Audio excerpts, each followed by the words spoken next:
I need to fix that then. How do I fix that?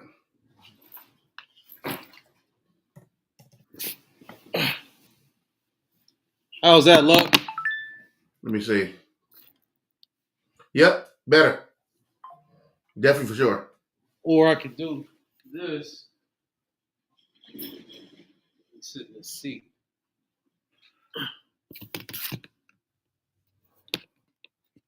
Yeah. How about this? Let me see. Hold up. Better. Yep. Let's go. Okay. So we live now though. Let me give me 1 second. I'm trying to wait for a couple people to come in here. We live now though.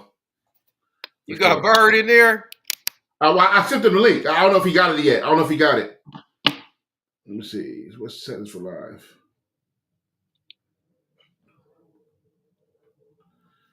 Man, how you doing this morning anyway? Man, Luck. Boy, oh boy. We didn't leave the stew until I think 2:20. Damn. Y'all was getting in. Bro. Because remember, I was sitting in the lobby, so I didn't hear anything that y'all was in there doing. So I went in there and I heard everything. Like, I started comping everything.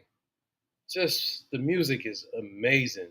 Now don't say what we talking about because you know we live now right now. Oh, okay, yeah.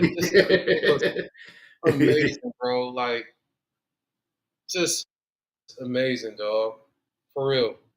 So, and then we got something else new that we were looking at. We spent like 30 minutes just listening to that playback. Okay. Just amazing, bro. Bruh, when I was in there with listening to them making the music, like it was just incredible watching them make the music. Yeah. For everything, and them all the homies in it. So it's always a pleasure watching them, create music. Yeah. So I'm not gonna wait for too many. I'm gonna wait for nobody because it's early in the morning. So I'm gonna just start because I need to get get going. So first of all, let me turn my mic on. Sorry. There. All right, here we go. So first of all, I do want to say I gotta say this off top. When I do talking and conversations with my peoples or interview type of things, whatever, I always gotta give the flowers first. I do want to say, um, I consider you a brother of mine, first and foremost. You're an incredible, intelligent human being, which I'm humbly honored to know you and call you a friend. And one thing about you that is rare, and we know the music industry is the integrity. You're so integral with how you move, who you decide to work with, how you decide to move in this business, and your name has been solid all throughout the business because of that integrity. So you can't be in this business that long, right? because you can't even fake it for that long. It'll come out. Yeah. Right. It'll come out. We'll peep the inauthenticity. We'll peep the fakeness. We'll peep if you were a snake, a scammer, So first of all, I got to tip my hat to you for that alone. I say salute for being a man of integrity in this business, which is so rare. So I got to give you your flowers first on that front because, yeah, man, gonna give you applause. That's hard. That's hard. Awesome human being, man, I thank you for being there. I just got to give you your flowers first, for sure. That, man, for sure, bro. Thank you for this opportunity. I consider you a brother. Anybody, as you know, we started this this organization, this company that we're building that we're really proud about. Think Watch Global. Me and Sticks started it. Sticks had this vision, and this vision has got bigger and bigger and bigger. Obviously with the work that he's been doing with his nonprofit and foundation. Mm-hmm. And we started talking about doing music together maybe 3 years ago, bro. This has been a journey of learning and learned experiences and etc., man. And we started this 3 years ago just to just kind of learn about what's happening in the marketplace, what's happening in the world, where music is, what's important to us, how we as men and fathers and executives and how we want to treat people and et cetera, and how we want to be remembered. Yep. So, to have you come aboard through somebody that I love, Sticks, and then obviously seeing how you've been doing your thing through some other brothers that I got so much respect for with Bird and Donnie and Prob and everybody else. My young homegirl Kasha that was over there with y'all at Yep. Diamond. Yep. Yep. Yeah. Y'all did some amazing things, bro. So I'm just thankful, man, that we've got a chance to come together as brothers, man, and I'm looking forward to everything that we're gonna build together. Man, for sure. And I can't wait for, we can't talk about a lot of it now, and we can't talk about that stuff here in this interview, but they'll hear soon enough, the Yeah, amazing stuff we got going on. yeah, I'm just honored to be a part of some of these things and some of these conversations and excited because yeah, every day is something that you know what I mean? That it just levels up every single day, yeah, and I'm excited about that. Where I yeah. want to start though with you Mm-hmm. is early on. Like sometimes you spend so long in a business or in the industry that Yeah. you kind of like it's hard to remember. Here's the thing: this industry sometimes can take so much from you, you Mm-hmm. almost forget about the innocence of being like coming into a business, being like kind of bright eyed and bushy tailed about Mm-hmm. the music industry and the record business and all these things, right? Mm-hmm. It's like being a baby. It's like you're pure till you're tainted by the world teaches you racism, sexism, capitalism, all this stuff, right? But Right. do you remember? I want to go back to those days when you were young Savalas coming into business. Um, where did you start, and how did you see yourself growing in this business? Man, that's. I'm glad you asked that because I'll be flexing on the young homie Sticks with my memory. Look, I've I've forgotten. Like I have a pretty good memory. I started initially working at Priority in the early Okay. days. Yeah, yeah. Cube was hot, so I was an intern up there. And then I went to a company called Hits, which is now Hits Daily Double.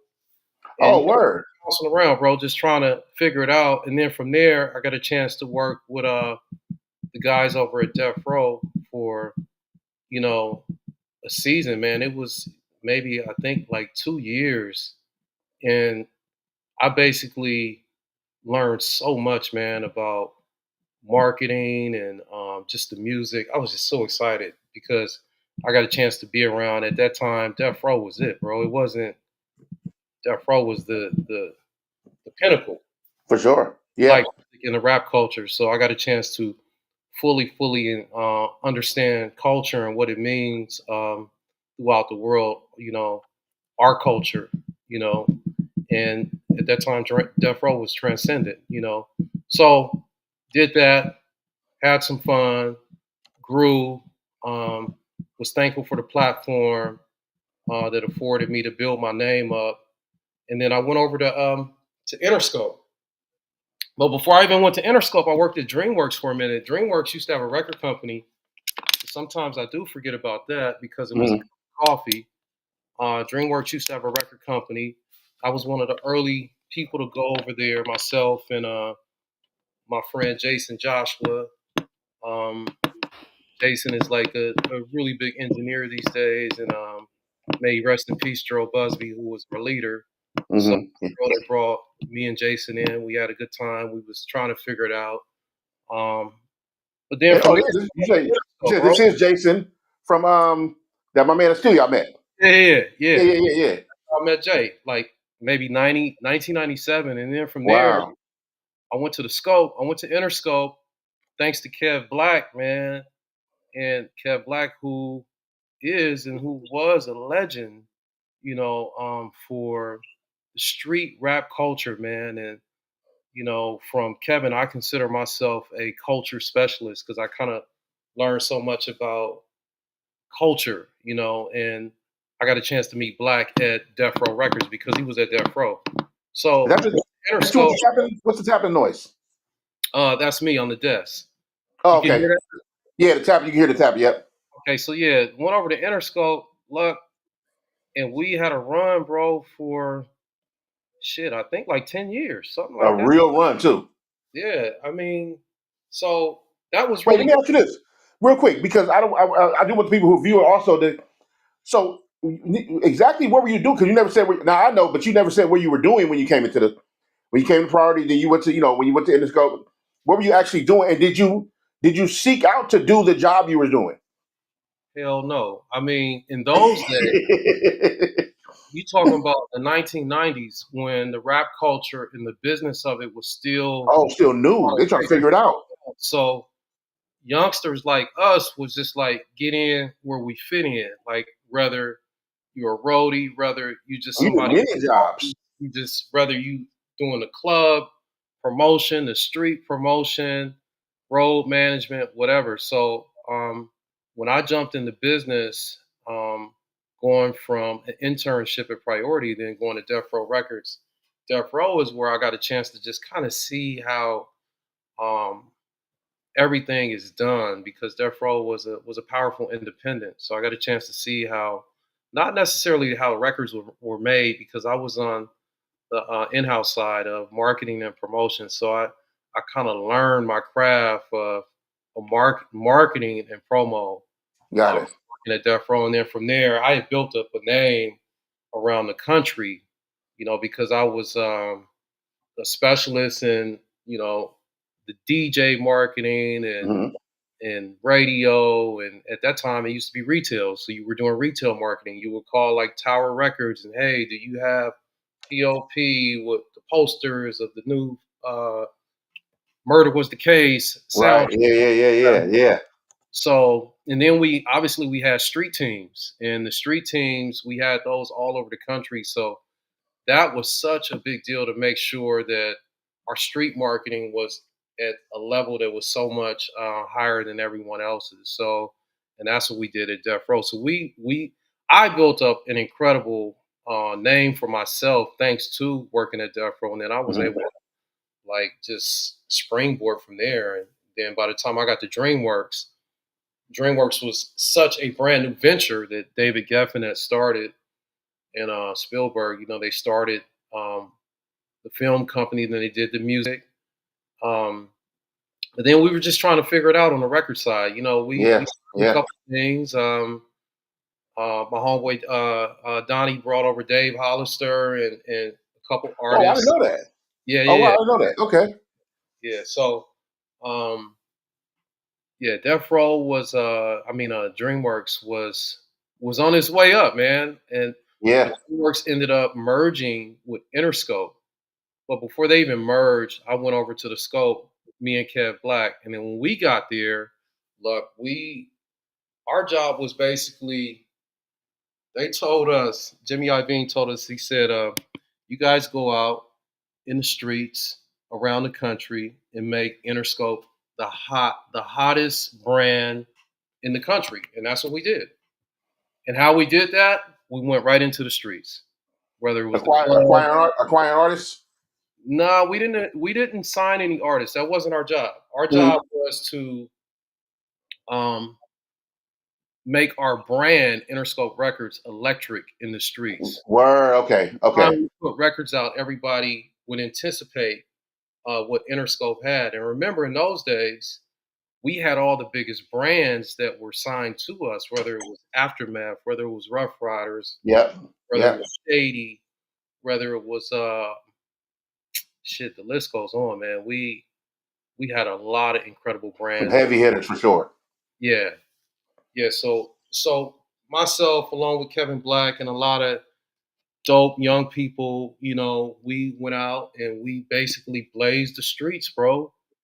And from there, that really just kind of cemented me in the business, man. And I was able to really grow from working at Interscope, bro, and Let me really, ask. Let learning. me ask you this. Uh, Oh, I'm sorry. I was jumping in. My bad. no, I'm just Oh, saying, being able to work at Interscope, and I always tell Sticks this is like I got a chance to get my bachelor's, master's, PhD, everything else working under Jimmy Iovine Right. and Steve Berman, like I got a chance, and Steph Johnson, I got a chance to just learn so much, man. And you know, we really thrived, and we became a company where a lot of artists and a lot of managers and brands, which were sub labels, wanted to be a part of what we were doing. We really created a real Word. atmosphere for the artists. You know, so you could come to Interscope any day with us. We might be shooting dice. We might be having it look like Crenshaw on our floor, and that's how we got to meet so many of the young up and coming artists. You know, of that time, they would come to Interscope and just hang out with us. You know what I mean? So we were the you, streets at that time. you know, it's funny. I hear when I hear your, I'm listening to your story, and I'm like, I'm amazed because one, like all the work that was put in such an early phase of my growing up and loving hip hop, right? Right. So when you were going, you said '97. You went to that was you were at Interscope. Yep. Yep. I was graduating high school in '97, right? So I, I wrote my first rap in '95. So while you were, getting your foot deep in the business already from Priority going over, I was like just learning how to rap, like you know what I mean. And but I love that though because my love for it at that time would match up with the time frame of when you were moving in and out of these offices. Right. So everything I fell in love with the art, the raps. I remember Interscope. We identified Interscope as the streets. Right. That's, because that's what it felt like to us. Right. Now, had I known it had been cats like you and Black, I'm sorry, before I was in the industry, if I had known it been cats like you and Black, then I'm like, oh, I could put the two and two together, right? Right. But we just kind of came up and Interscope was just in the streets as we Right. known it. Right. And it's good to know like, damn, okay, that's how the presence was felt because it's like you're hearing how your job was reaching me and we didn't even know each other. Yeah. Your work was impacting me in my section by what you and Kevin Black was doing. You know Yeah. what I mean? That's Yeah. an ill kind of circular back moment. And here's another thing too. Yeah. I started doing street promotion for Columbia Records first with me and my man Darius, and we had a little crew. Out of high school, Is that and yeah, we do the right? Columbia Records first. So we were promoting when they first signed. It was this little girl named Kimberly Scott at the time, and a new group they just had. Some little girls. They was all like 14, 15, called Destiny's Child. So that's Wow. we promoting all those. Wow. We had the tapes. I I was the first person to bring the Destiny Child performed at Lock in '98. I brought Destiny Child. Destiny Child got the Lock and Wow. performed in the gym. Destiny Child at Lock in the gym is crazy. First of all, to hear that, Wow. you know what I mean. And right after that, we promoted. I had a gig to promote. I forgot what project it was for, but I think it was a movie though for DreamWorks. So when you say this, all these things, I'm like, damn. I was bouncing around.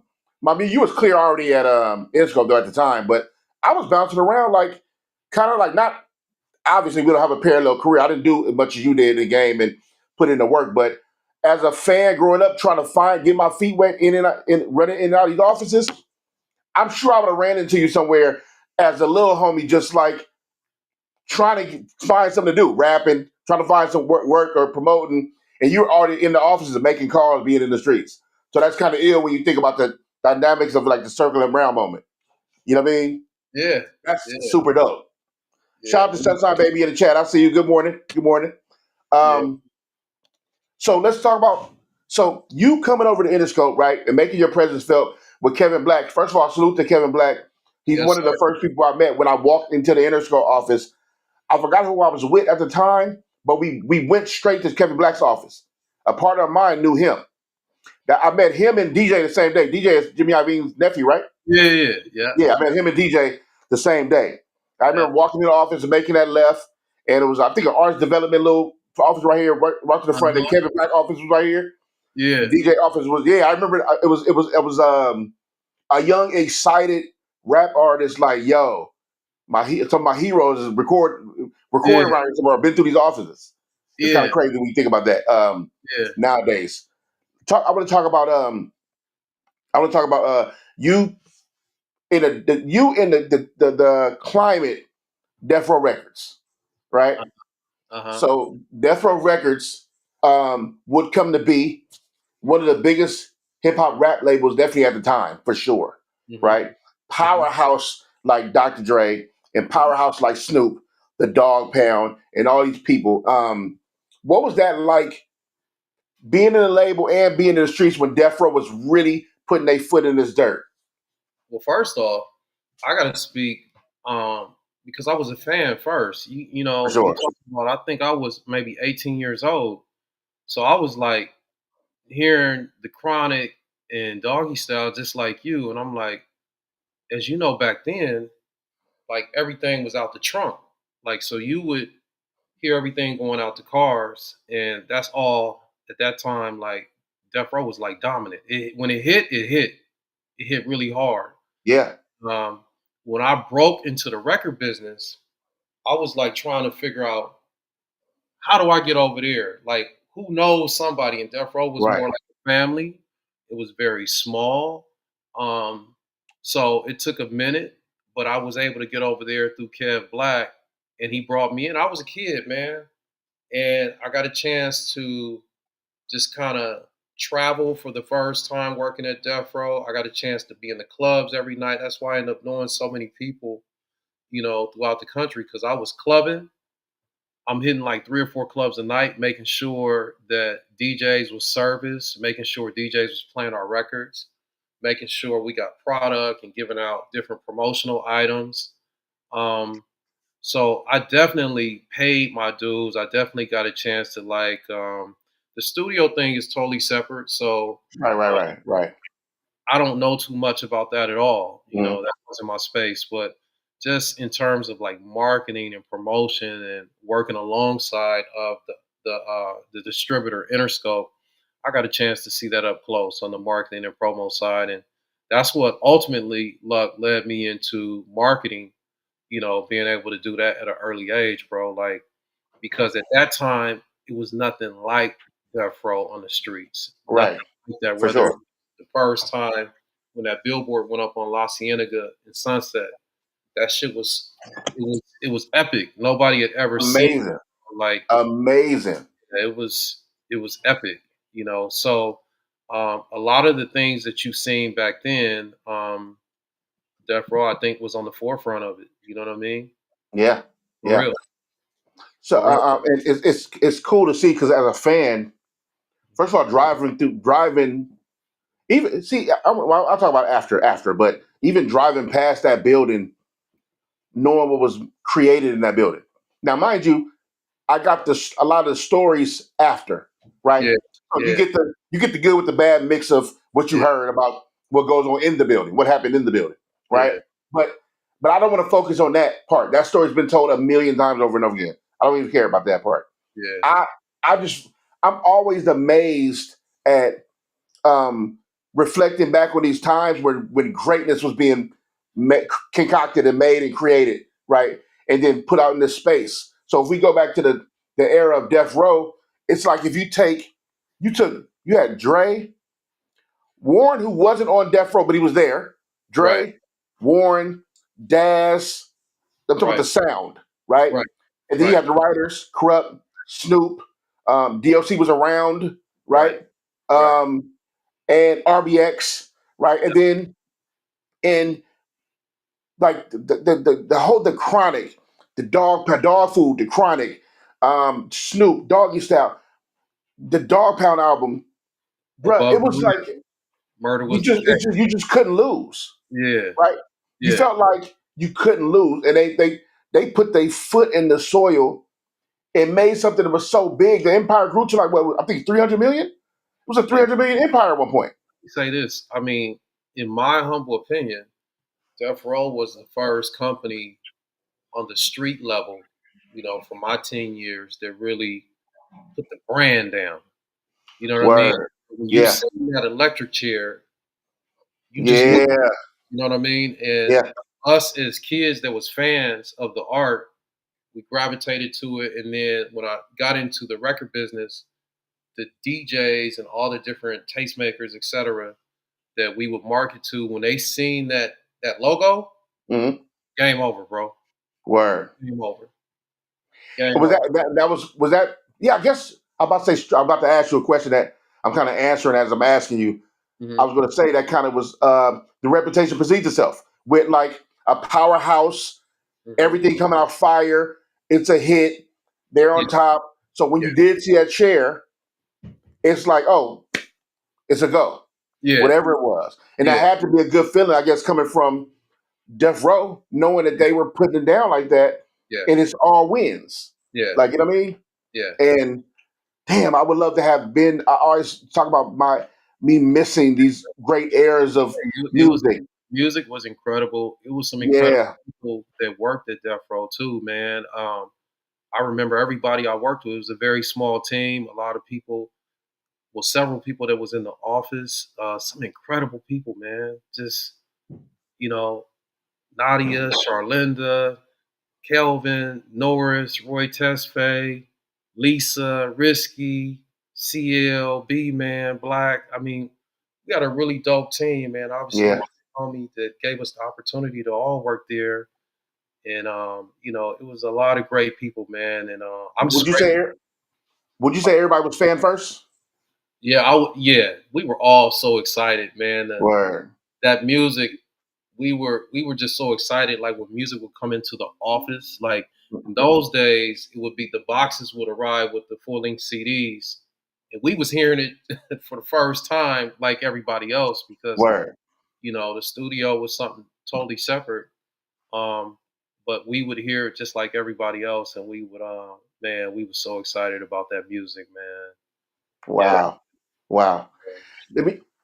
Another question I always wondered, Hmm. being that Interscope was in the streets, right? Hmm. Hmm. And it had its roots reaching into the streets because cats like you and Black, Hmm. right? Hmm. How was it navigating the streets and business? Because in this industry, especially in those days, like a lot of stuff you can't even get away with today. But Right. even in those days, how was it navigating that? Because I know it gets tricky sometimes dealing with, especially when you're dealing with market. Now you may not have signed a particular artist, but you're marketing, promoting certain artists a certain kind of way. So I know people have their feelings about release dates, artwork, Yeah. whatever. Any kind of complaint, the blame gets handed off. So how was it navigating the streets at that time, and also the business? Yeah. It was. I always talk to the homie about this sticks. It was different in those days because in the 1990s and the early 2000s, it was it was a little. It could be brutal, man. Like you had to Right. really have great social skills, awareness, and discernment because it was hella active. You know, Yeah. you had to let people know you're here to do a job, you're here to do a service, but you also, now I think I got through it honestly, luck, because I was honest with people, and that's who I Yeah.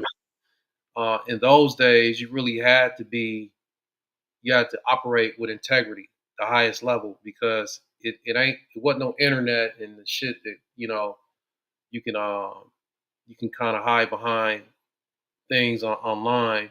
You dealing with people up front. Um, Yeah.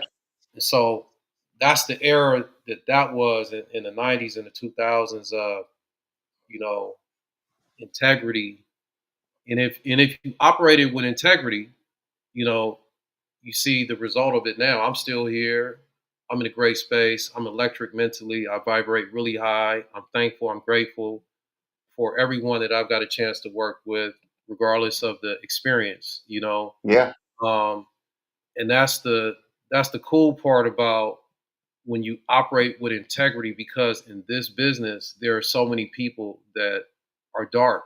It's so much. Yeah. I mean, you know what it is, so much Yeah. foolishness, For sure. this misleading people, etc.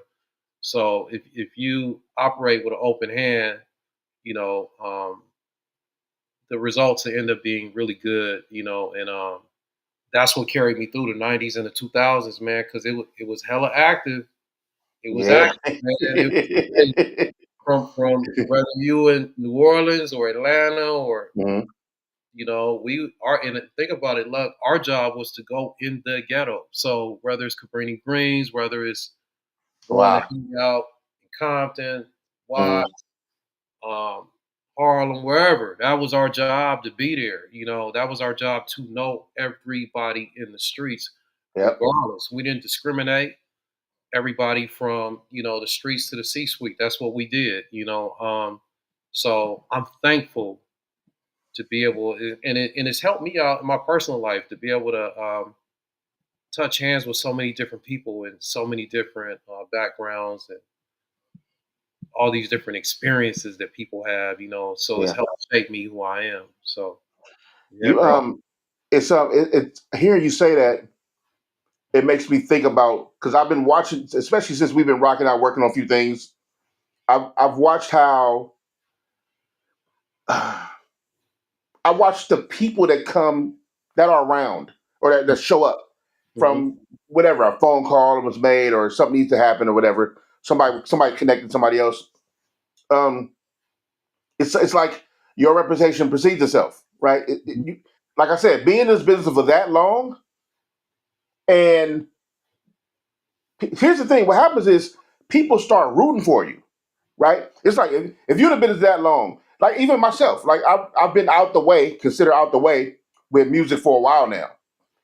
And when I show up now, people like, yo, like what you need, like what you want to do, what you, because Yeah, at this point now you kept that integral thing about you so intact that people are championing you when you do come around or yeah, whatever you need because your integrity showed up before you did. You know what I yeah, mean? And it's easy to get something done, favor, resources, all these things that you can put back into yourself moving through this career at another level, right? You've been through different levels in your career right. doing different things, right? And then you being, we'll talk about this later, you being president um, of Think Watch Global, that's another level of doing these things and having a new kind of experience and level in your career. And it's cool because people don't understand, man, the skill part is one of it, the one thing, Right. right? Or you being dope to somebody, it's all subjective. Mm-hmm. But your personality, your integrity, like who you are as a person, your character can take you so much further than that record can. So much. There's Mm-hmm. people for a fact, I know for a fact, that had hit records in when the time when the time happens where everybody goes down, right? Yep. But the reason why those people can't pick back up because they've left a trail of shit behind them the whole Right. time. Right. You know what I mean? Right. So I watch you in your element, in your space, and people kind of just roll out the red carpet for phone calls, favors, whatever, because of that integrity that you've been moving with.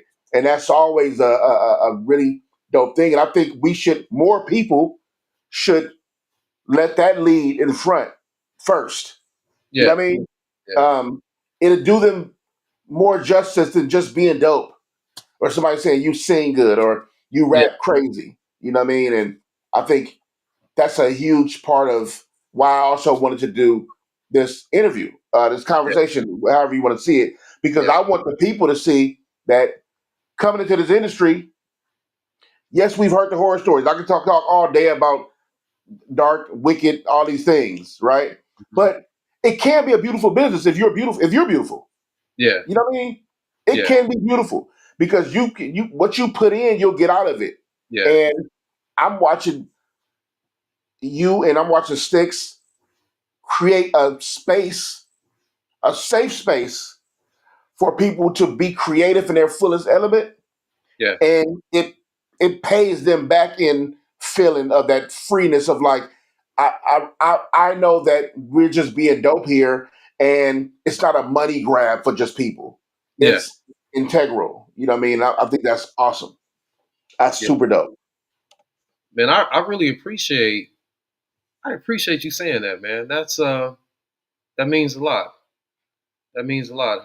It's real. This business, I tell my partner that sticks all the time, you have to really be resilient if you really want this to I guess be your purpose in terms of like Yeah. doing this to make a living for yourself because this business can be really difficult depending on what route you choose, what you feel you are most happiest in what sector of this business.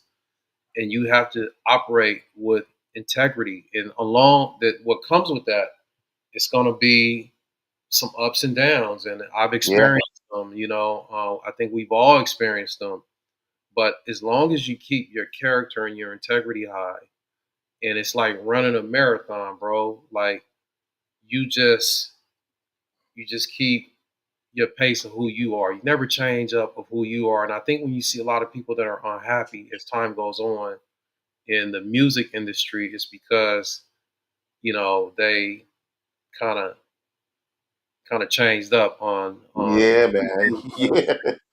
you know Yeah. you see it a lot. I'm at the space now, my stage in my career to where I can see where people are not happy about how it went. Now they may have made some really good fortunes and all that, but you can just see the unhappiness. You know what I mean? Yeah. And Yeah. I'm at that place, and I know, and I can speak for what we're building and who Sticks is to where we vibrate really high. So how we go about attracting people through our light, and that's what we on. We're all about attracting. We don't One really hundred look, percent. we My my attract. my my channel is good character, good committee. So I'm right with you. I'm Yeah, lined up with you. yeah, It's all about that good like that good feeling. yeah, Yeah, man. Yeah. yeah, Oh. And salute to the Ghetto Cafe in the building. I see all my people in the building. Say, oof, what up? Sunshine Baby, what up? Easy Money, what up? Tafashe. What up? What the deal? I got my community, my people's in the building showing full support, man. They always show up for a brother to listen to these dope conversations. I can't wait for them to get these gems because you stay dropping them. So, you know what I mean? I think that's super dope, man. Savalas, hmm I do want to talk about one thing I want to know is you've done you've worked with tons of artists in this business, right? I yeah, want to know about the we talk about fun, right? The innocence of fun. I think people don't talk of fun enough, right? hmm What would name an artist in a let's take it back to a fun time you had marketing this particular artist for this particular album. What was that? Ooh, What album um, and artist was that? You remember it was fun. It but was I whether it think was one, dope, creative, or fun to you. I think one of the funnest times I've experienced was working with Robin Thicke, who was Word. I would say Blue Eyed Soul. He was, Wow. so here's the story. So he was on Interscope for many years, and Mhm. we didn't know it. I think he was on Interscope for, I don't know the amount of years, but several years as we were working in the building, we did not know he was signed to the label, Okay. right? So one day, um, we get a call that Pharrell and his team wanted to take a meeting because they had just moved over artists Mhm. to their brand, which was Star Trek at the time, and the artist was Robin Thicke. So we started to meet with him and his manager, and he had all this dope ass music. Like, yo, where the fuck has he been? Like, how did we not know about this? Right. We have major record companies, right? Mhm. It'd be a bunch of talent on these rosters, and for whatever reason, a lot of times it just doesn't make it to the showroom floor. So, Which not to cut you out, please remember that part.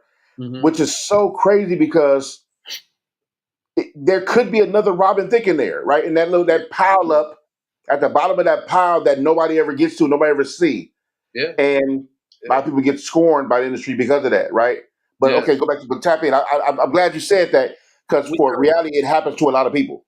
Yeah, we Yeah. got a chance to listen to his music, man, and we just, our whole team, we were what you consider culture experts, grassroots, etc. we just took Robin on our back, man, and we showed him to the world, and we kept banging on the table in Interscope, like, yo, this guy is gonna be the next guy. This guy is gonna be the next guy. It was a little slow initially Hmm.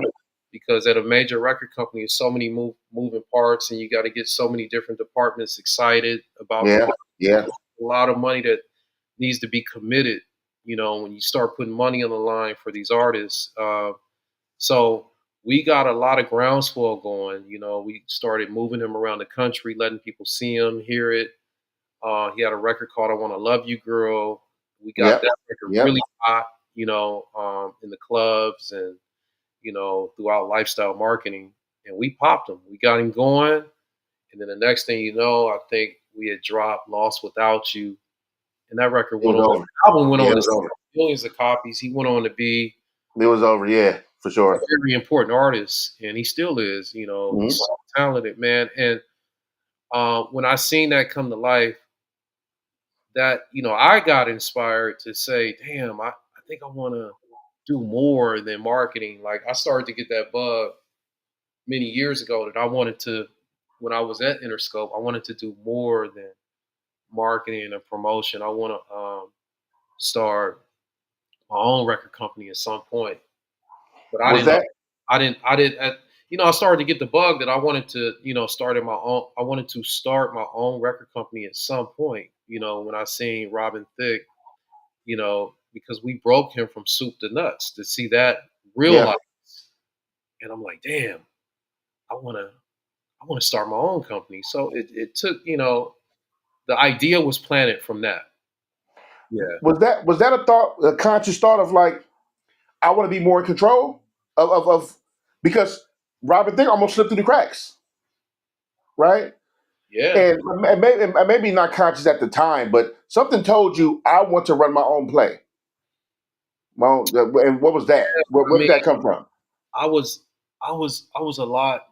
At the record company, and I had built a reputation of being very honest, and I was very aggressive. Like a lot of the managers would come to me and play me their music, and Hmm. you got to remember when you're on a major record company, it's like you're a lobbyist. The managers are like lobbyists, and they're Yep, running around yep. getting the company excited. Hey, my new guy, look, he's doing this. We're doing that. We're doing this. We're doing that. Hey, we need money for this. We need money for that. A lot of times the label may say, oh, okay, I don't really feel it. Nowadays, it's like, I'm Yeah, not seeing the numbers grow online. Your algorithms is this, blah, blah, blah, blah, blah. Analytics is this.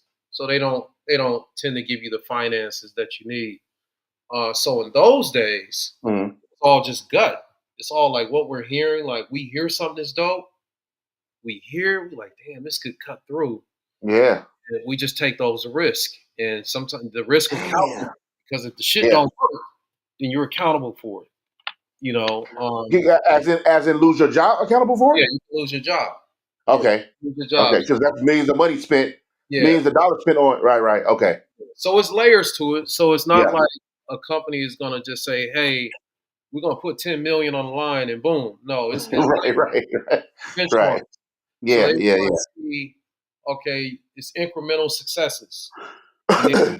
build it up, ultimately you get a record to pop in those days on radio, then it opens up the gateway for all the money that's needed, for the artist to be truly successful in all phases. Yeah. Okay. I have another question for you, but it's the opposite. Hmm. But this time, I don't want no hints of the project or name. Uh-huh. What's a what you would consider like a horror story? No names, no names, and no hint of the project because I don't want people like trying to. I just need to know a story where it just did not go good. So, you know what? Um, I think this comes down to it's subjective, man. And I think For looking back sure, for sure. now that I'm in the space as an entrepreneur, as a record company and manager, and you're passionate about your art, right? Your artists Yeah, represent that you sign and etc. And I think at times, looking back on it, you realize there are people that you worked with that they were just unaware of the performance of the project, the music, Yeah. and it could be just all these Yeah. other things that's going on their side, and just them being unaware and not being accountable. Because we all got to be accountable, dog. When the shit don't work, then you got to be accountable on your end. For Like, sure. Yeah. what For sure. you have done better to make a better product. Because by the time you get to a major record company, typically the record company should be the major record company should just be the fucking amplifier. They should Yeah. amplify the Yeah. essence of what you built. But in those days, a lot of times a manager or a sub label, they they just have music. They have Yeah. music, and then we would help them put together assets and you know to help build out their car. Ah. Yeah. Yeah. Yeah. And Okay. then if the cars start breaking down, they don't look at themselves as the driver. It's, oh, that's the record company. That's the record company. Yep. It becomes the horror stories of looking at it one sided. Now there is some weird shit that goes on where record companies are not doing their duty of what they Right. should, Right. Right. Yeah. not being honest to their partners. Yeah. When I look back and I reflect on my career, I think it's more about when folks are just not accountable. Like, damn, we didn't have it for this particular singer or whatever, or it wasn't it. You know what I mean? Yep. Instead of just blaming, always be. We practice that with what we do here out of the windshield with our company. Is everything is accountable. If it Yeah. ain't right, that shit it starts with us. Right. Me and Sticks. It starts with we're not performing at our highest level. We didn't do all the appropriate research we needed to do, and et cetera. To make yeah. Dude, let me ask you this. Is there so let's say you, I mean I know you technically didn't, but let's say you signed an artist, right? Hmm. Hmm. And I guess like you said, if that goes bad, it could technically mean your job, right? Yeah. But in what sense, for example, Hmm. let's say this artist is the actual problem, right? Hmm. Yeah. It may be vices, whatever their vices is. It could be one of their vices, or they take the money and run kind of thing. Right. You know what I mean? Take the money in advance, whatever. They get lazy all of a sudden. All that happens, right? So in that kind of situation, what would happen to the likes of you, the signer, right? No, you're the signee, right? No, Hmm. anyway, Hmm. we wanted them, but I'm trying to say anyway. What would happen in that case if you signed somebody like that and then it went bad in that kind of way, where it wasn't like they couldn't make a hit record or they couldn't learn dance steps or whatever they were doing. It Hmm. was more so they were a problem personally. Hmm. Is that something that would affect on you, or does their personal problems kind of ring through the building as, oh no, they got their own little demons that they got going on? Well, being an being an entrepreneur now, um, that totally reflects on you as the person that is the manager Yep. and the record label that develops the artist, which is us. Think Watts Mhm. Global. That's on us, bro. That's Yeah. on us to do the homework on that person.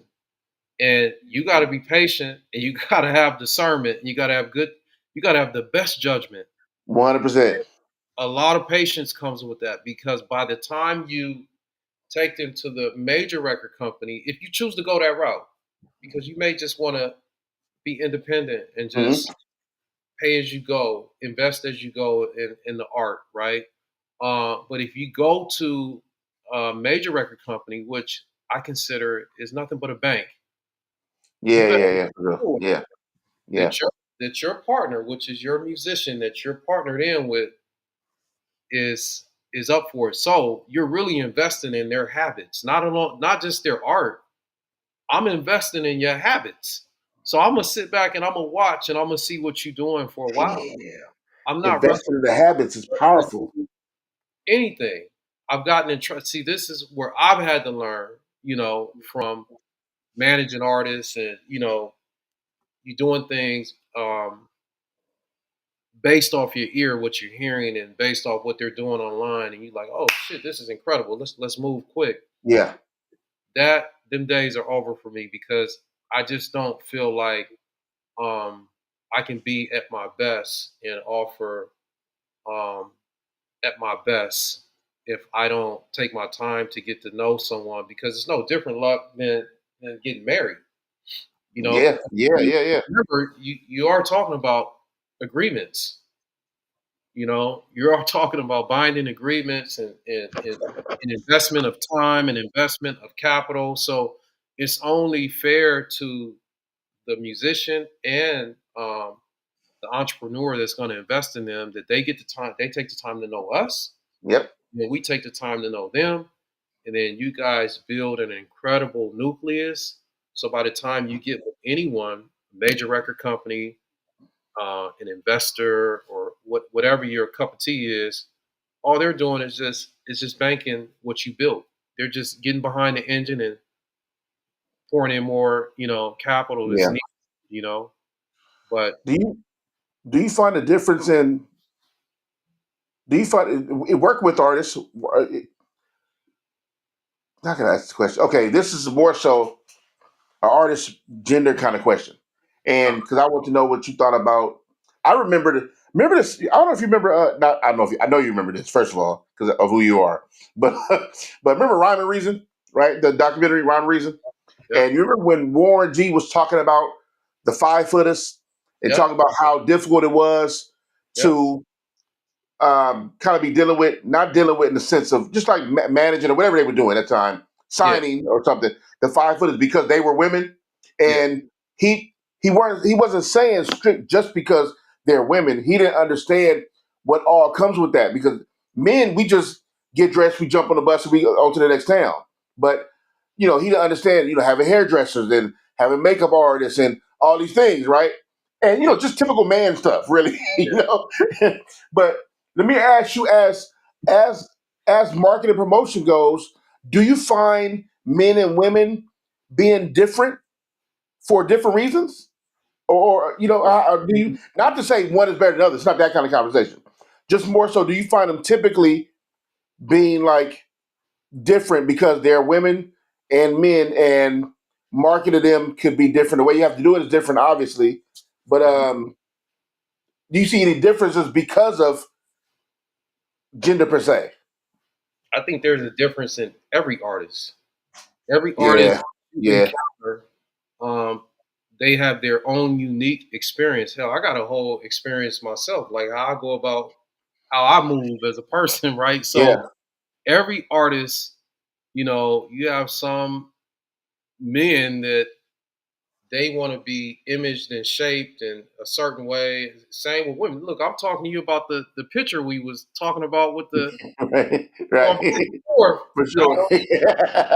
So it's Right. it's it's everyone's unique experience, and you as a the manager or the record company, it's your job to know who they are and make sure that you give them the tools to be their best version to represent themselves. So if that's needed glam, you got to make sure that they have the tools for that. You know, Yeah, and yeah, that's part of why you got to be patient. See, if you ain't patient man, that's and you it. hey, bring them, let's go, let's sign them up, let's and shit start moving, and you like, oh, I didn't know that they was. Oh no, Yeah, no, it's so yeah. crazy. I've been there, bro. I don't Mhm. did that, So that's why you take your time, you get to know people, you know what works for him or her, and how to give them the tools where they can operate at their highest level as a person and feel super, super confident, and that way they'll give their best presentation of For who they, sure. who they are as an artist. In this climate of music today, Hmm. um, which has drastically changed since the '90s and early 2000s, Hmm. and working with R&B artists, hip hop artists, different artists, different genres. Right. How? What are you musically? What are you excited for today in this modern day age? What makes you excited about music?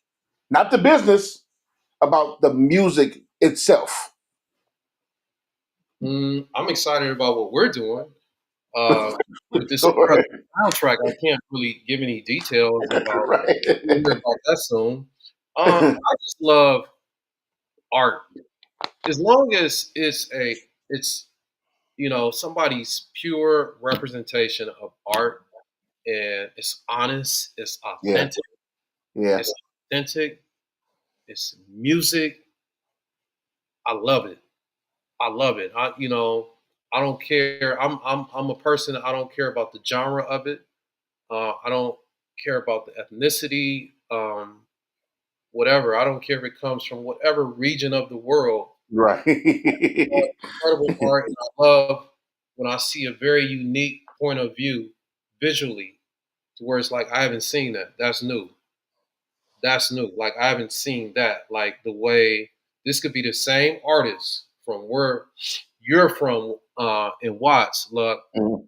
and everybody is doing stuff like this, but then this kid comes out and they're showing Watts from a whole different lens, and it's like, oh shit, that's what I get excited about. Right. You Right. know, with music, that's incredible.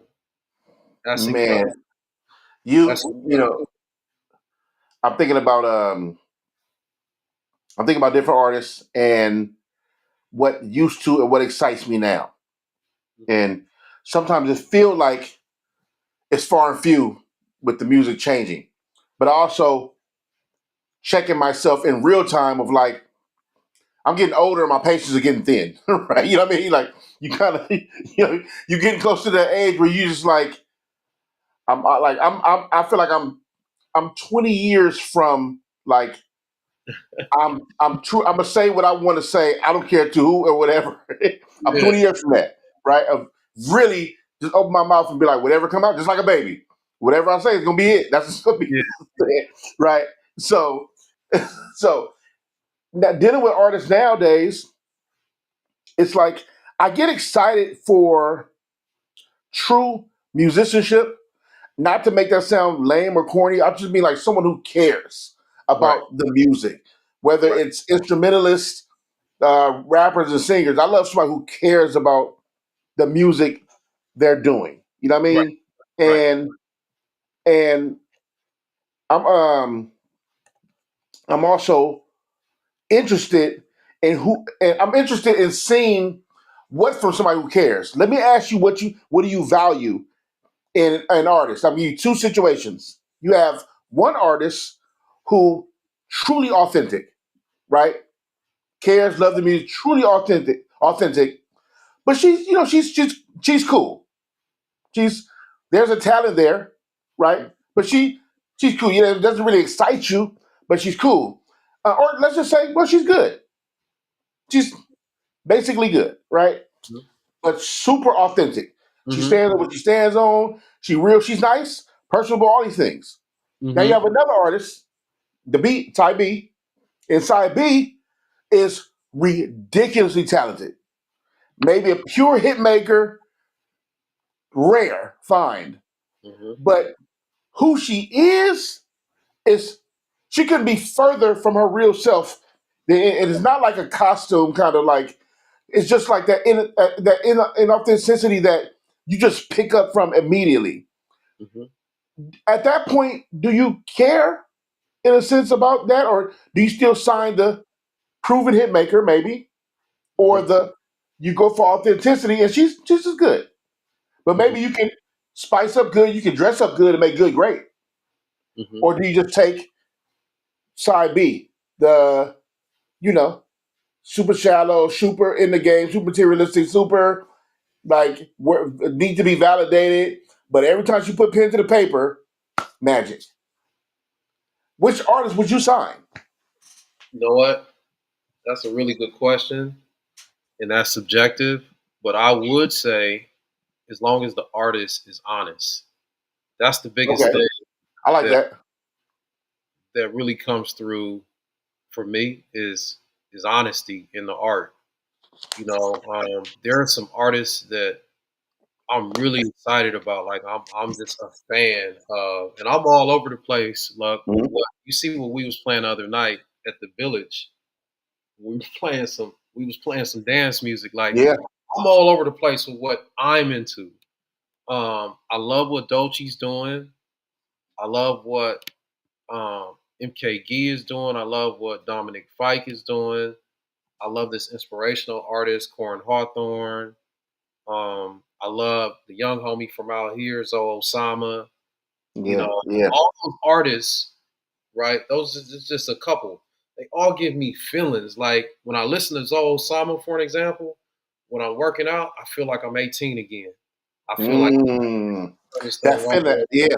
Yeah. Ooh-wee. Like, you know what I mean? Let's go to the club. It's that. It's so Yeah. artists should make me feel a certain way. Like, and I know when it's That's good good. when I feel that way. Like it's a feeling that I get when I hear honesty, regardless of what. And a lot of the shit, I don't be agreeable with a lot of the Right. lyricism Right. art, right. Right. but it's pure, it's honest, and I love it because it's like, I'm not a hypocrite. This is what I came up on, Yeah. and I think back in the day in the 1980s when I was growing up, a lot of the music it was some dope music back then, but then a lot of Yeah. stuff like kind of formula too. For It's a lot of sure. formula music. I One will hundred say percent. now for because of these platforms, it's really cool that young people can just put their music out. They can make what they want to make in their bedroom with their own point of view, no gatekeeper, no direction, and just put it out. Now, Yeah. if it works and you find the right people that can support it and make it even bigger, great. But if it only works to a certain level, the artist should be open for direction.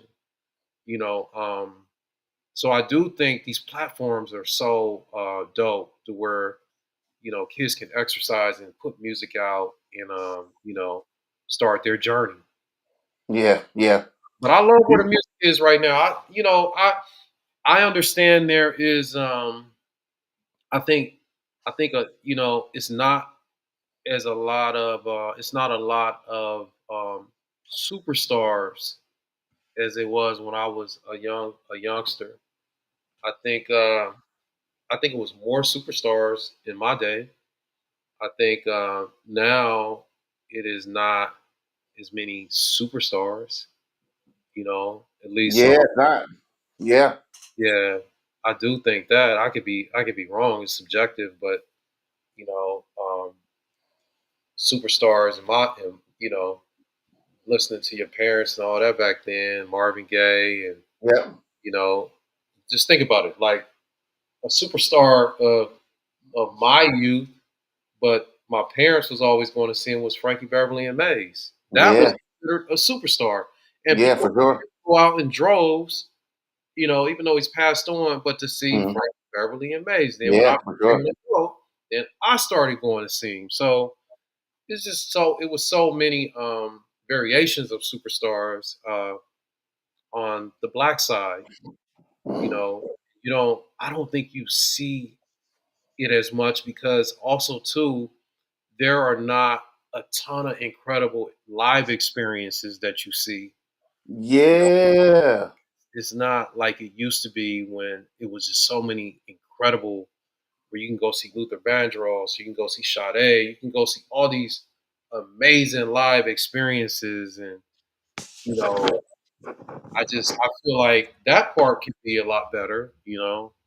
And that's what we here to do. That's our call to action with the company that we're building, Think Watch Global, to help build up incredible live entertainers. Yeah, I think that's you know what, talking about music, man, even having these questions, you start to I don't ever want to feel hopeless about the music business, right? And I don't mean hopeless in the sense of like it's over, burn it all down. I'm not saying that. I just mean like when it comes to when it comes to what's being pushed to me, yeah, because I could I'm not going to just dissect every artist and say, okay, we don't need these artists. We need. That's not what I'm here for. I understand that there's balance is good, and if you're able to get this and this, that's cool. It just can't be too of one.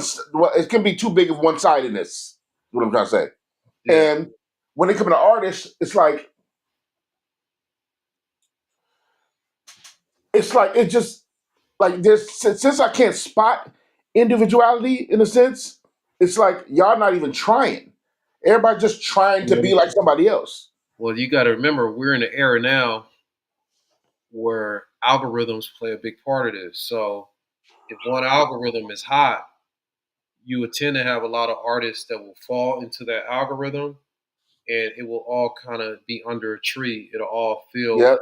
similar. Now, when I was growing up, it goes back to what I just said about there was a lot of formula stuff too.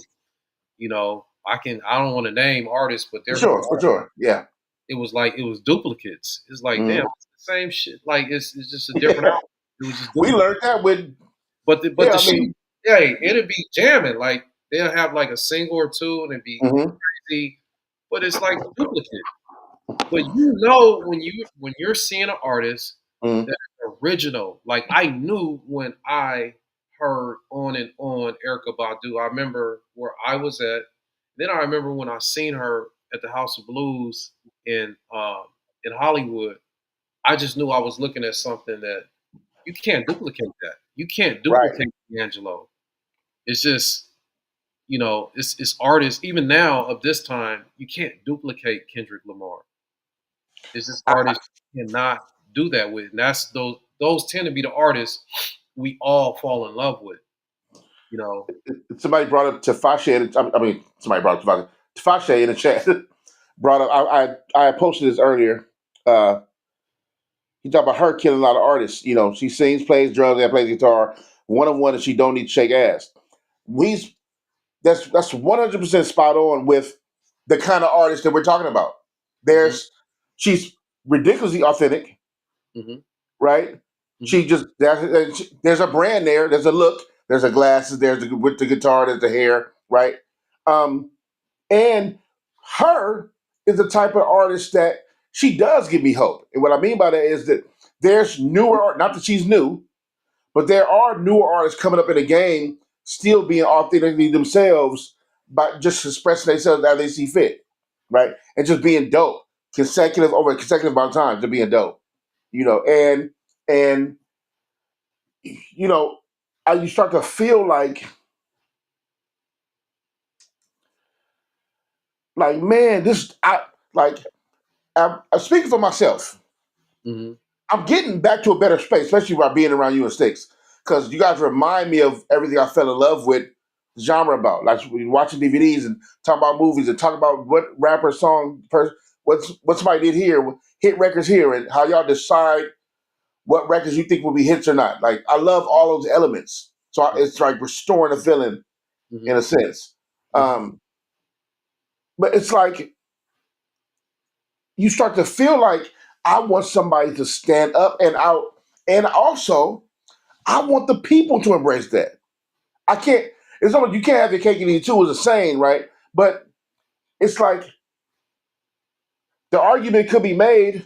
Yeah, but you have Kendrick, and I'm like, yes, that's amazing. But what happens when Kendrick's gone, right? So yes, we do have Kendrick, and he's killing, and rightfully so at the top.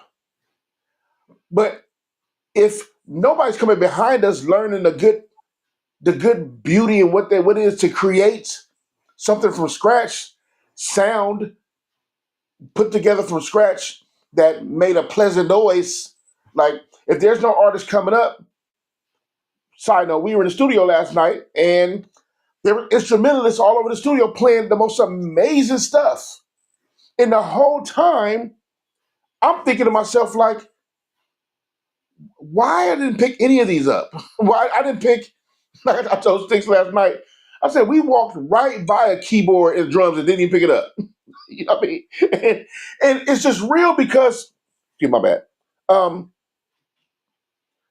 Part of that, and I'm not only using live instrumentation. I'm talking about people who care and authentically themselves. So even with some of the elements of the original, like playing, like having a band, playing live music, producing, added to sound. How do you produce a person? And you have these artists to come in. I'm looking forward to that artist. I want to see what that artist is doing. I want to see, and don't get me wrong, I'm not saying there's none because I love Leon Thomas, right? Incredible artist. I love somebody brought her, which is she's like I said, she's not new, but she's authentically, continuously producing Mm-hmm. dope stuff, right? Mm-hmm. We have rap artists like Rhapsody, Mm-hmm. who by any means, she first of all she has a Grammy. She got a Grammy this year, right? She wrote super dope records. She can out rap almost anybody. Mm-hmm. You notice how to say male or female. Mm-hmm. She can out rap almost anybody, and and she's being recognized as one of the dopest.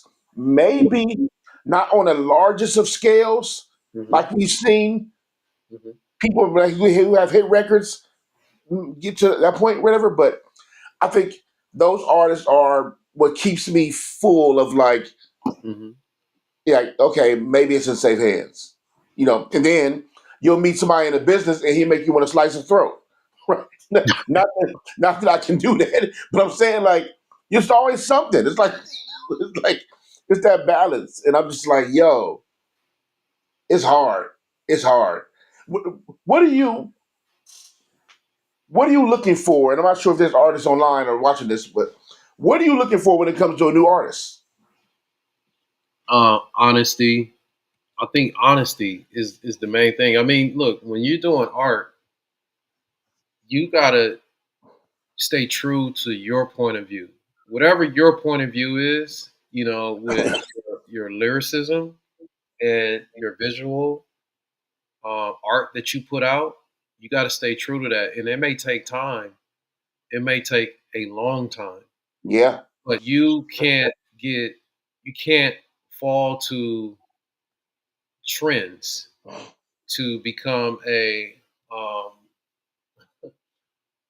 to follow what is currently happening that may be something that has a lot of velocity on TikTok. I'm gonna give you an yeah, example. Like, so obviously twerking is a big deal, hmm, right? Now, when you start, because I've seen rappers, female rappers that I think are really dope, and then it becomes a thing. Now you're twerking a lot, right? uh, So now this becomes a whole thing of your presentation, and it's part of your whole it's part of your whole point of view. yeah. And then it becomes you got to stick with that now. It becomes part of your brand, right? Then you take somebody like Rhapsody, who's been all about the art form, and she's gonna stay about the art form. Kind of Yeah, like he said on the Grammys when he shouted you out, he was hmm, talking about the art form. for sure. That is a marathon game, bro. And everybody's Yeah, not built to be resilient to run a marathon. The yeah, same with Tottenham, like that's a marathon when he started and those that's that's a testament of a marathon and endurance and being yeah, resilient and sticking to what you believe in. When you fall to the shit that goes online, these algorithms, it get tricky, man. It get hey tricky, dog, it get real tricky. tricky. Start, I'm gonna do this because like look at the young boy. What's my? I don't forgot his. Well, the dude that because at one point when you were seeing content and guns are really prevalent, right? Hmm, hmm, Or gang paraphernalia or whatever. That's a whole algorithm in itself on YouTube, TikTok. yeah, You put your shit into that, you can go up a lot faster, right? You can go up a whole lot faster. But which now, sucks, now you stuck right there. right? See what I mean? So Is if it you fair to say? Oh, if you go ahead, if finish you your thought. stay honest to like if you're a real artist and you stay honest to your art form, and that's unpopular. It's unpopular because it takes longer. It may even be a little bit more expensive, but you got to stay true to who you are, man. Yeah, I just firmly believe that based on case studies that are ongoing that we see firsthand. Everybody should just study Kendrick Lamar because he came out. He's always been who he is, and you just seen his visual art get better, Right. have Yep. more resources, and his creativity just expanded. Um, but it's several artists like that. Cole, SZA. I mean, it's several artists. You just kind of watch them just stay true to their art form, man, and it's so beautiful when you see it. And then I know the difference when I see a kid that's really dope, but it's like, oh shit, they're following now. They're following Yeah, something, yeah, for sure, for sure. and You way can off literally see it. they path, and Yeah. that's going to end up curtailing their career, Yep. unfortunately. Yeah. I do want to go to 2025, 2024. Mm-hmm. Correct me if I'm wrong. Mm-hmm. Um, TWG, Uh-huh. Think Watch Global, Mm-hmm. is a thing now, Yes. right? 2024. Would you call it, because it's more than just what was a label, right? What would you call Think Watch Global? How do I explain that to the people? Um, Think Boss Global. First off, I got to shout out this incredible person that I met, Sticks. I met him when he was a youngster, when I used to be at Interscope, and he was a recording artist. He would come into the building. At that time, we would let anybody in the building if we had a relationship with them. So Right, right. whether it be a young Sticks, whether it be a young Nip, whether it be Bishop Lamont, Glasses, everybody that was on the come up, that was really in the streets making it happen. We had an open door policy. Sticks just tended to be in the building in my office all the time, Hmm. as I recall it, and that's how we built a relationship. So I got a chance to watch him grow as a person, and it really didn't have a whole lot to do with the music. And we Hmm. connected maybe 4 years ago, and I we reflected on some things that we have both done individually in the music business and what we liked about it, what we didn't like, and told me about his experience with Iggy Azalea. I told him about Hmm. different experiences I've had, and we decided to combine forces. But the important part was he was a good person. He was a good person, and his heart, as you know, Luck, was in the right place Yeah, because that is yeah. very important for me at this stage in my life of being around people that have great minds, great hearts. I've been around great minds and creatively, but to be around someone with a great heart, that's kind, that's caring, that's forgiving, those things, and we can be a vessel and open up doors for many. And that's how it started. Love Once we it. got that established, then it was like, okay, let's figure out what kind of company we're gonna have. And it Hmm. went from we like this kind of art, we like this kind of art, that kind of art, this kind of art. So, within 3 years, man, we have looked at 30 artists that we've engaged with, whether we've kind of, helped them build up their Hmm. business in a way, whether it could be a touring component, whether it could be helping them put their music together, etc. But ultimately, we decided not to sign anyone, for it just Now, didn't, it what's wasn't the our plan behind that? this time to sign anyone. Okay. And so we were fortunate enough to sign on to work on a documentary um, that you guys will come back on here and talk more about at some point. Hmm. Six will be the person that will talk about this, and then it's doing this documentary alongside of the documentary, doing the score and the soundtrack, and the score is amazing. The soundtrack, we got some of the greatest creatives in the world that's contributing to the soundtrack. We're so blessed. We're so fortunate to have all these incredible people that are committed to working with us, that have been working with us, dope musicians, dope artists, songwriters, etc. And then also, we will be a full fledged film and television company. So it's a lot of incredible things happening with Think Watch Global, the Think Watch universe. So I'm just fortunate to uh, be a part of something this electric, man, because again, look, you can be in this business and you can be around so many dark spirits. Yeah, for This business sure. is filled with so much darkness, so much deceit, etc. And when I got a chance to link up with Sticks, he it's like he poured his positivity into me. Right. My vibration went even way high. I Yeah. was already in a great place, but it just went way high. So Wow. shout out to him, um, because he means so much, to this universe and what he's doing. Even within his community and Watts.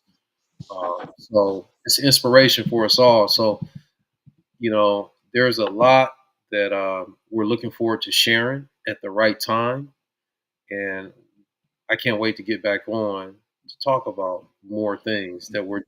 Bro. Is involved, and Luck is part of the creative team and the business team, and And I'm doing so excited. things. And yeah, I'm so excited because you feel like it's like, man, I know all these things. You know what I mean? And it's all like super crazy dope. And you wish you could, but for the greater good, we can't, yeah, right? And yeah, but yeah, also the environment that y'all are creating. I talked about that earlier, right? When you yeah, provide, when you make them feel like it's a safe space, yeah, that environment, it's rare and it's beautiful. yeah, I've been in the studio millions of times with millions of people. Not really millions, but you understand what I'm saying. A bunch of yeah, times, a bunch of people. yeah, And even just last night being in the studio with, all the instrumentalists and all the, just the vibe and making music on the spot, not really just kind of going with that, which is all heart, right? It's all like from here, yeah, I mean, obviously, after a while, your fingers and hands is secondhand motion. I mean, what's the word I'm looking for? It's muscle memory at that point, yeah, right? yeah, But the feeling, I'm watching dudes' faces that play the guitar and on the drums and on the keys, and you just like, wow, this is incredible right here. Just watching them make these things, just dope music, yeah, and it's amazing to see y'all are really creating a space for people to feel the authenticity when they're in the building, right? yeah, You're yeah, dealing with you and Sticks, right? Your representation precedes both of yourselves all throughout the years, and then you're doing this creative thing that will be, hitting the in public soon. But in the meantime, to round this all up, in the meantime, TWG Think Watch Global is like it's where I find my hope in music. You Hey, know what I'm saying? that's what I'm Because talking about. yeah, because That's what I'm talking about. it's hard. Now, don't run. There's a bunch of dope artists out here making crazy, Yeah, crazy, incredible things. yeah, But on a mass scale, they're not really promoting that, yeah, right? On a yeah, mass scale. Um, so I think that Think Watch Global is that perfect 50-50 split between the business and true artistship. that's right. You know what I mean? You got That's to right. handle the business. Yeah, It's ridiculous when you hear people talk about F the business. I understand what some people mean, yeah, but the business has to be handled. So you yeah, have to deal with that side. yeah, It's just smart. And if you want to make any more money, if you want to take care of your family forever in generations, business has to be done. yeah, Period. yeah, So I get that. Also, I love the fact that yes, um, yes, we want money, but we're not focused on that. We're focused on the accolades, not because the accolades validate us, but it because you've reached a certain level that you knew you can get your music to, right? yeah, The yeah, Grammy is not my life goal. but it is a goal if Yeah. you're doing music to Yeah. get somewhere to that. Not that I need validation from nobody. It's not Yeah. a we're not gonna have a black and white conversation either, right? Yeah. But if I was running track, you want to cross the finish line. I don't care who made it. Like Yeah. I want to cross the finish line. Same Yeah. thing in music, same thing in whatever I do. So I think with what you guys are doing, man, it's just amazing. And I'm listening. I'm around it. I get to touch the music, be in there. I get to do my passion and craft in that space. Yeah. You know what I mean? Yeah. And I'm just excited to witness it and have a front seat to this dope. I can't wait till we be able to talk about everything. But before we wrap this up, I gotta ask you one more question. Oh, go. You gotta take that. Can I call you in about 20 minutes, Mike? Man, I'm so thank y'all for coming out, man, and hanging out with me in Savalas today. I appreciate the community so much. You guys are always holding us down, man. Thank y'all for that for sure. Um, oh, before we wrap up, I want to wrap it up with this one um question. Mm-hmm. Here's the thing: I'm not going to give you no context. It's not a loaded question either. It's not loaded. But I want to ask you something, not give you no context, Okay. and whatever you think of will just be the answer. Okay. It don't have to be deep. You don't got to break into. I want whatever comes out. Right? Mm-hmm. Okay. I'm gonna give you this two thing. It's a versus. Right? It's independent versus major. Okay. That's it. That's all I'm saying. Your first thoughts when you hear that. And then label versus a major label. If Yeah. we stacking Yep. up labels, Yep. um, I think right now TDE is the biggest label and the most impactful label, even more impactful than certain major record companies. How about that? So if we put up a versus and we put up market share with some. I ain't talking about catalog from some of the major Right. labels. I'm talking Right. about Right. doing currently. TDE is sliding on a lot of folks. So they are the pinnacle of what this is right now. So them dudes is really doing it, man. And Yeah. we are inspired by what they do, and we learn from, a lot of the things that they're doing, man. So if I had to look at it from an indie to a major, I mean, I still love what Interscope Records is doing, RCA Records, Hmm. um, because you got to look at the diversity of artists, like the styles of art, and then you have some majors that are more like just distributors. They Yeah. distribute anything, The base is just the bank, the big bank. anything, and then there are majors that are very unique. They're Yeah. very unique. They don't just get in business with you know any artist. It's very unique. So the entry point on those buildings are tougher. Yeah. You know? Yeah. But right now, again, I'm gonna say TDE is way out there. They Yeah. way in front of everybody else with these independent companies. For sure. It's facts. The future of Savalas Holloway Hmm. and TWG, ThinkWise Global. Impacting the world at the highest level.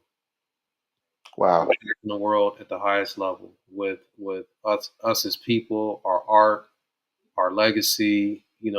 What we have to offer. And blessing people. Yeah. Changing people's lives that we impact.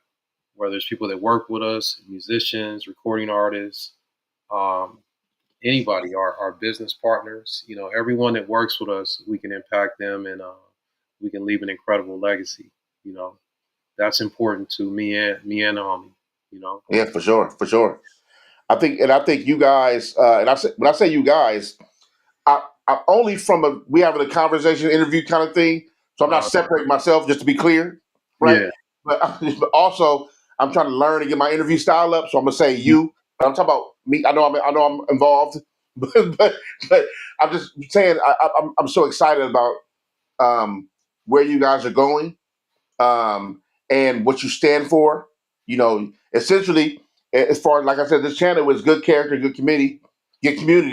Essentially, I mean, you stand for the same thing. Good That's character. yeah, What's your character like? for sure. So anything we have to look forward to in the near future from Think Watch Global Yeah, that you can speak on? Anything? I mean, yeah. if not, then cool. But I'm just gotta let the people Incredible know. music from a great soundtrack and an incredible documentary. Stand by. We'll be back. There it Talk is. about it first. There it We'll is, be my good brother. Where can they follow you? Where can they contact you? Where can they follow you? Any Instagram. updates, anything? I think it's Savalas underscore Holloway, SAVALAS underscore HOLLOWAY. Yes, follow me on Instagram. There it is. I think somebody put your My link, yeah, I'm yeah, looking at it. Yep, somebody put that in here too. Let me yep. see. And follow the homie Sticks, Think Watts. Watch Sticks, and then Think Watts. Oh yeah. So, but don't Instagram is Savalas 91001 Yeah, CA. that's right. I That's forgot. what. Okay. Damn, I forgot. That's where I'm from. I'm from Altadena. So, Yeah, I forgot I changed the handle about a year ago. Damn. man. And how's your spirits as far as Altadena and everything that went Man, down, man? And are you good? man. Um, that's you can't question the creator, man. Yeah. Yeah. When God does what he does, you can't question. What we can do is learn from it and be resilient and bounce back and be thankful that we're here. And there are a lot of people that are even more blessed now, and then we just want to be here for the people that we can help that need resources. But there are a lot of people that are just the blessings are pouring in. I mean, you seen what Sticks just did last week with Yeah. giving 11 Genesis to different Yeah, man. artists Amazing. from these communities, man. So we're resilient in Altadena as well as out in the city. We're gonna bounce back even bigger, bigger Yes, and sir. better. Yes, Yes, sir. Well, and Savalas, man, this has us, truly been a pleasure, bro. yes, Truly been a sir. pleasure of mine. I've got the honor of hanging out with you anyway. I'm gonna see you tonight. Yes, Just back in sir. the studio, right? Yes, But sir. I love the fact that we can have these conversations, and the fact that the fact that we have these kind of conversations anyway. I always Yeah, love for the people to get yeah, um, a dose of these conversations because to let them know the industry ain't all bad. There are good people, and you yeah. are one of them. You are one of them. I Which I appreciate vouch to put. I vouch also it. that he is one of the guys that it move in integrity and with integrity, Yeah, and your art and you as a person are safe. You know what I man, mean? I That's what appreciate Think Watch Global that. is about. That good character, authenticity, be authentic, and Yeah, just be dope. We'll take care of the rest. You know what I yeah, mean? yeah, so much, And man. In the thank you, same, man. Thank you for falling in, bro. I also in the near future, uh-huh. I, wa- let's say this: when we get ready to really talk about Mm-hmm. everything we got going on, Mm-hmm. how about I get you and Sticks on together, Oh, and then that's we'll talk about the whole TWG. for We'll sure. hash it all out. Let them know what we got coming. However Sticks feeling about whether you want a clip or whether you want somebody to hear something, whatever, however we feel, then Yeah, we'll do that. We'll have that whole episode. I think that'll be super dope, and the people would love to hear it and see it. sure. Let's do Okay. that for sure, Yeah. Okay. for sure, My man. So man, I'll I'll be see you tapping in. tonight. I'll tap in. I'll see you later on tonight, bro. I'll be tapping in with you. Love you, man. I'll see you tonight. You too, Thank man. you again. Thanks Thank for you. This has encouraging been me. dope. You did. Appreciate the time. My man, my man. All right. All right, my guy. Yo, salute to the Ghetto Cafe is definitely in the building. They've once again migrated to little old me and my channel and supported me in full during this full interview. I love y'all. Y'all stay rocking out with me. I thank y'all. Y'all just been dope. Shout out to Sunshine Baby. Shout out to Say Oof. Shout out to BFS Blackout. Shout out to who else was in the building? Shout out to let me see, Bam. Tavashi. Shout out to who else was in the building today? We had Easy Mouse. We had let me see what else was in the building. GFS Blackout, yeah that. You know what I mean? Yeah, man. Oh, Easy Money was definitely in the building. Sunshine Baby's always in the building, man. I mean, y'all, hey man, y'all stay showing up. It's love.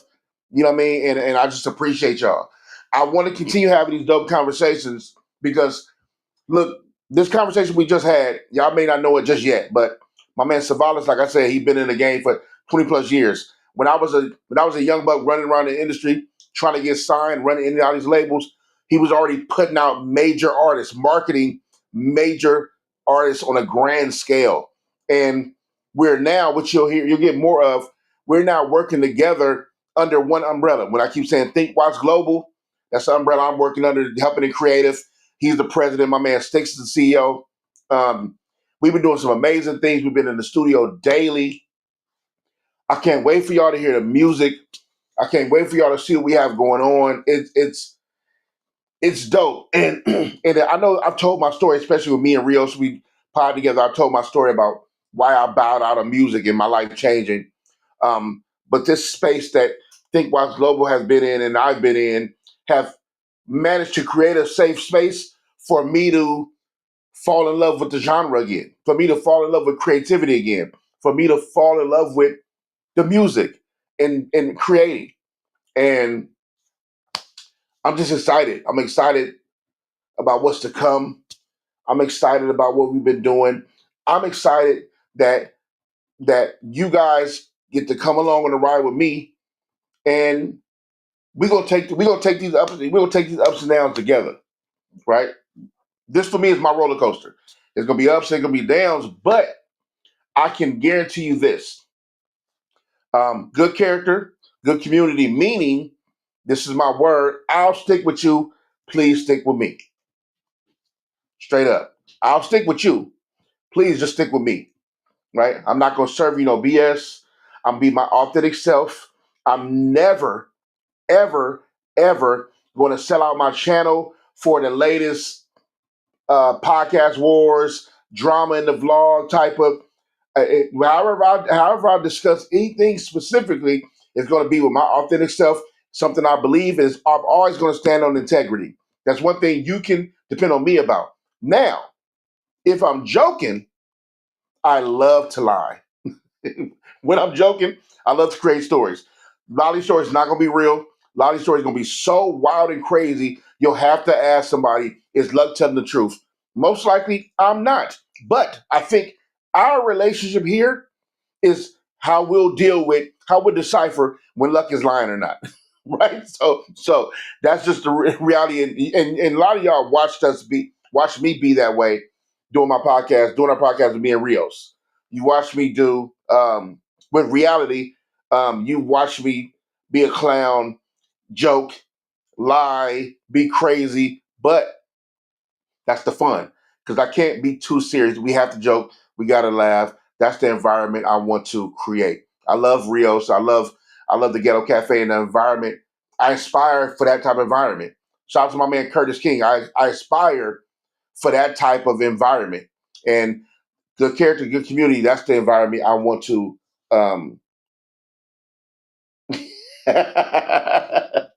Yo, I was in my middle of my talk and I see this comment.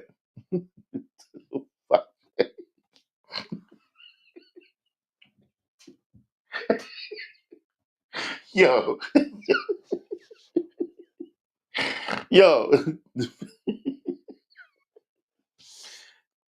hey, you know what, man? Hey, we'll see. I don't know. We'll see.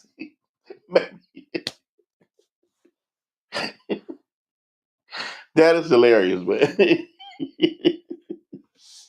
uh, we'll see. Maybe I know it, maybe I don't. I, we'll see. Even though I'm a very peaceful person. I don't like confrontation. I don't like violence. I love violent movies. Matter of fact, Gangs of London. If I don't know if any of y'all saw that, Gangs of London on Netflix, pure violence, and it's an amazing show. I just finished the third season. Gangs of London on Netflix is absolutely crazy. It's super violent. Super. Anyway, thank y'all for hanging out, man. Thank y'all for hanging out. Lug Norris is hilarious. uh, thank y'all for hanging out, man. I appreciate y'all. Oh, I will say this for the people who are on, for people here, nine people here. So I'll tell you guys. Monday, I'll post a. It'll be updated on my YouTube. I'll let you know when it's coming. Monday, I have a super dope um, stream. I'm going to do live stream with a special guest. I'm not going to say who that special guest is just yet, but I might let you know Sunday. I'm not sure, but I got special guests on Monday. Special guest Monday. I'm still updating the time with the meeting factor, but Monday, special guest on live stream. It's going to be a big deal. It's going to be super dope. It's one of my good friends who's been in this industry for a very, very, very long time. Sold millions of records, done tons of movies, tons of TV shows. It's my guy. You'll get to see us back and forth on this space, and I appreciate if all you guys be there. All you guys be there. I'll let Rios know. He'll let the rest of the community know. Those who are in here. Um, I'm excited because I'm still blown away that people are just showing up for me like that. You know, I'm still amazed. I'm super humbled by it, and it's dope, man. It's dope, and I'm excited. I'm so excited. So thank y'all, man.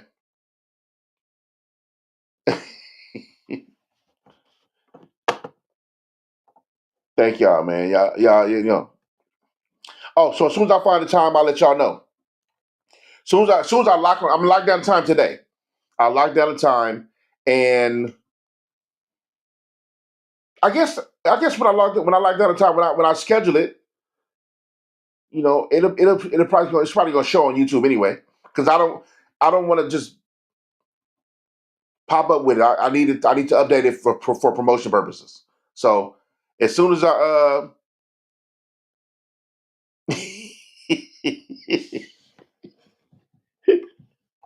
as soon as I as soon as I get it together, it's not Lil Dicky,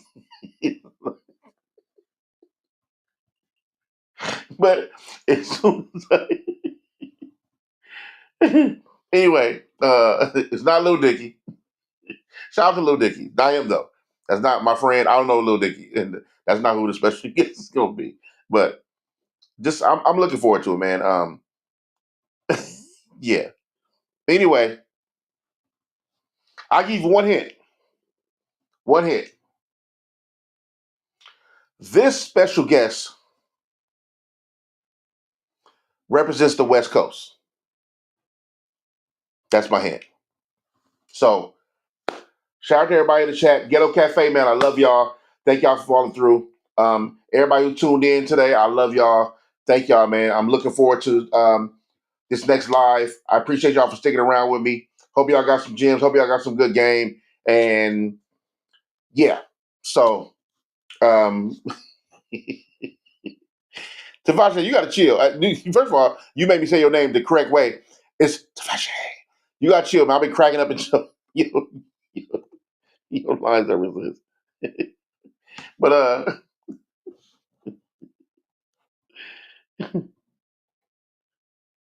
Kiki Palmer is hilarious and so random.